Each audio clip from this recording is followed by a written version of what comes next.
Alhamdulillahilladzi arsala rasulahu bil huda wa dinil haq liyudhhirahu 'alad dini kullih wa kafa billahi syahida. Asyhadu an la ilaha illallah wahdahu la syarikalah wa asyhadu anna Muhammadan 'abduhu wa rasuluh sayyidul anam la nabiyya wa rasula ba'da. Rabbis shrah li sadri wa yassir li amri wahlul 'uqdatam min lisani yafqahu qawli, amma ba'd. Para alim, para ulama yang kami hormati, asdiqai aiza rahmatullah alaikum, yang tidak mungkin sebut satu persatu, izinkan kami Al-Fakir di sini menyampaikan terkait dengan salah urus bangsa ini dari awal. Ibaratnya kalau seorang bayi itu kalau sudah cacat dari lahirnya, itu sampai dewasa juga akan cacat. Begitu pula bangsa ini, wahai ayyuhal hadirin rahimakumullah. Mulai dari awal strategi pembentukan negara ini itu sudah salah kaprah. Mulai dari bergelutnya, saling tarik-menariknya antara kaum Islam dengan kaum sekularis dalam sidang BPUPKI. Bahwasanya di situ para pendahulu kita, kiai kita, HOS Cokro Aminoto mengatakan dengan yakin bahwasanya negeri ini tidak akan pernah bisa mencapai satu baldatun thayyibatun wa rabbun ghafur, tidak akan tercapai kemuliaan, keadilan, kesejahteraan kecuali dengan berhukum dengan hukum Allah. Akan tapi ini adalah, beliau adalah guru para pemimpin, padahal Presiden pertama Soekarno adalah murid beliau, ya. Kemudian ada Ki Bagus Hadikusumo, Kiai Haji Ahmad Dahlan. Akan tapi petuah guru ini tidak diperhatikan oleh murid-muridnya ini, ibaratnya murid yang suul adab gitu ya. Sehingga akhirnya Presiden Soekarno ya mengambil sikap bahwasanya negeri ini harus diatur dengan sistem sekuler. Dengan apa? Dengan mereka membentuk satu anutan trias politika ya.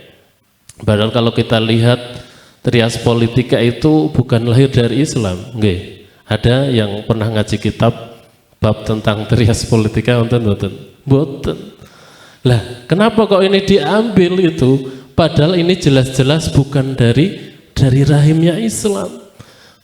Bahkan ini lahir dari orang-orang kafir, musuh-musuh Islam. Jadi trias politika itu dikemukakan yang pertama oleh John Locke pada tahun 1632 sampai 1704, lalu dipopulerkan kembali oleh Montesquieu di dalam tahun 1689 sampai 1755. Nah, ini sistem yang lahir dari rahimnya orang-orang kafir yang pasti mereka tidak menginginkan kemuliaan Islam, kok diambil gitu. Yo, ibaratnya tadi salah urus dari awal gitu. Maka kita melihat dari rezim, dari bergantinya rezim dari zaman Orde Lama, kemudian Orde Baru sampai sekarang, itu tidak pernah bisa mendatangkan satu namanya negara yang adil, makmur, sentosa. Karena apa? Karena memang sistemnya salah. Mengambil sistem yang salah, ya semuanya akan salah, bubrah gitu. Ya, kita melihat bagaimana yang pertama rezim Orde Lama, Presiden Soekarno, ya sudah diwanti-wanti padahal untuk menjadikan Islam sebagai dasar negara, tapi tidak mengindahkan. Yang diambil adalah sekularisme. Bahkan Presiden Soekarno itu sangat mengagumi Mustafa Kamal, ya, yang dia itu adalah penghancurnya Khilafah Utsmani, yaitu musuh Islam nomor wahid itu, ya kok dikagumi gitu. Maka apa yang kita lihat, negeri ini tidak mencapai kesejahteraan. Bahkan ya dari rezim ke rezim itu bisa dikatakan su'ul khotimah di masa akhir kepemimpinan mereka. Di rezim Soekarno berakhir dengan pemberontakan G30 SPKI, ya, dengan konsep nasakumnya, sehingga pertanggungjawaban Presiden Soekarno ditolak. Nah, bergantilah dengan masa rezim Orde Baru yang diharapkan lebih bisa mendatangkan kebaikan. Akan tapi ya begitu. Karena sistem yang salah, siapapun ibaratnya kalau satu mobil ya, mobil sudah rusak, sudah mogokan, mau diganti supirnya saja ya nggak akan bisa melakukan kenceng gitu ya.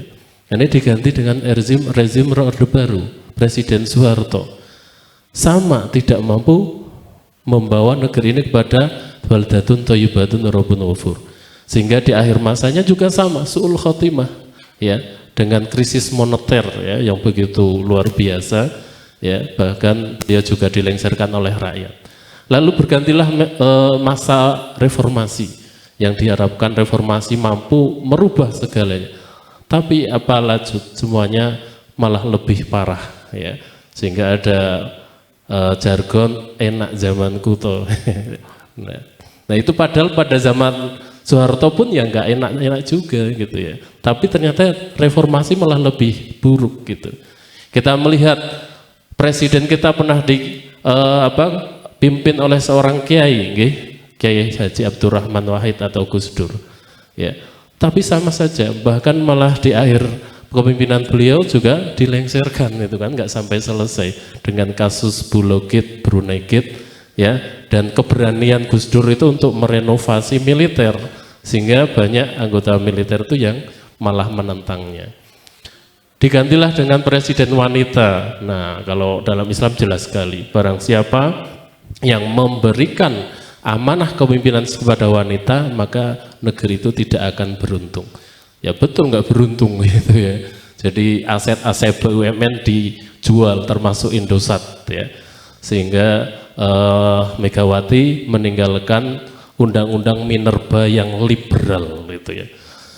Bergantilah di zaman rezim SBY ya, dari wanita ke jenderal lagi, ternyata sama ya. Bahkan di akhir kepemimpinannya juga su'ul khotimah dengan kasus Bank Senturi. Lalu rezim Mulyono ini ternyata yang paling parah ya. Ini para pengamat menyatakan bahwasanya ada nawa dosa Jokowi ya, bahkan ada yang menyampaikan 14. Al-Fakir membaca di tempo.co itu menyatakan ada 14 dosa Jokowi ya, dan itu dosa yang tidak remeh-temeh, dosa besar semua itu ya, yang itu akan menjadi tanggungan dari rezim-rezim berikutnya ya. Nah artinya apa wahai hadirin rahimakumullah semua, ini menandakan bahwasanya siapapun rezim yang mengurus negeri ini kalau tidak diatur dengan Islam pasti berakhir dengan hal yang negatif atau tidak baik-baik gitu ya. Allah SWT telah mensuratkan dalam surah Ar-Rum ayat 41, a'udzubillahi minasyaitonirrajim, dhaharul fasadu fil barri wal bahri bima kasabat aydin nas liyudhiqahum ba'dalladzi amilu la'allahum yarji'un. Bahwasanya telah tampak kerusakan di darat dan di lautan. Akibat apa? Perbuatan manusia. Kenapa? Karena mereka tidak mengindahkan ayat-ayat Allah. Ya, dalam surah Toha disebutkan, wa man a'radha an dzikri fa inna lahu ma'isyatan dzonka wa nahsyuruhu yaumal qiyamati a'ma. Barang siapa yang mereka ya berpaling dari peringatan itu, dari ayat Al-Quran, dari sunnah Rasulullah, maka yakinlah akan ada kesempitan bagi mereka, dan celakanya mereka itu akan dibangkitkan kelak di yaumil qiyamah dalam keadaan buta. Nah ini kan sudah disampaikan ayat-ayat banyak sekali ya, wa malam yahkum bima anzala faulaika humul kafirun ya, kemudian fasikun, zalimun, kok tidak diindahkan, masih ditentang aja. Ya jangan salahkan ya, kalau kita semua umat ini terus dalam keadaan terjepit ya, dalam kesempitan dalam berbagai macam bidang, multidimensi itu sempit semua. Bidang kesehatan ya, ada jargon wong miskin itu dilarang sakit ya, karena saking mahalnya biaya kesehatan. Pendidikan juga sama. Pendidikan seakan-akan mengibaratkan atau menggambarkan ya kelas sosial masyarakat ya. Kalau yang berharta dia akan punya strata pendidikan tinggi, Yang menengah-menengah, yang kelas miskin juga dia akan punya strata pendidikan miskin.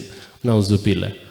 Oleh karena itu, ayyuhal hadirun rahimakumullah, marilah kita sadar semua, kita sampaikan kepada umat untuk kembali kepada sistem Islam.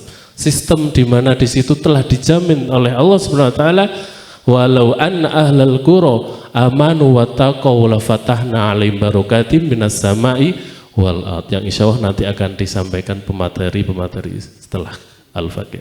Mungkin itu yang bisa Al-Fakir sampaikan terkait dengan bobroknya sistem dan salah urusnya negeri ini mulai dari lahir. Ya, sehingga kalau sudah tahu kerusakannya, tahu masalahnya, harusnya kalau seorang dokter ya langsung diambil itu sumber penyakitnya. Hadan wa ikum ajma'in wa afu minkum, summa assalamu alaikum warahmatullahi wabarakatuh.